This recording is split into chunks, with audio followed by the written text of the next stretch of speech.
جبلہ بن ایہم مسلمان ہوا، غسانی، پھر مرتد ہوا، پھر استنبول چلا گیا۔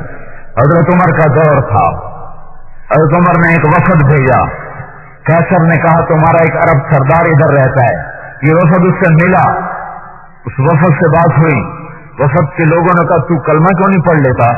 کہ میں مرتد ہو گیا، میرے کلمے کا کیا فائدہ؟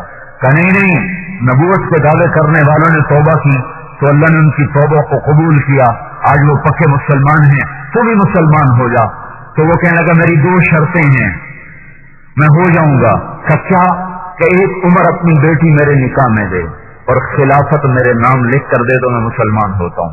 تو انہوں نے کہا جہاں تک بیٹی کا معاملہ ہے ہم ابھی ہاں کرتے ہیں، جہاں تک خلافت کا معاملہ ہے یہ سارے مسلمانوں کی چیز ہے، اس پر ہمارا کوئی دعویٰ نہیں۔ جب یہ وفد واپس آیا اور حضرت عمر سے ساری داستان سنائی تو حضرت عمر نے ہائے ہائے کر کے کہا ارے تم خلافت بھی مان جاتے، آگ سے تو بچ جاتا، تم خلافت کی بھی ہاں کر دیتے، جہنم سے تو بچ جاتا۔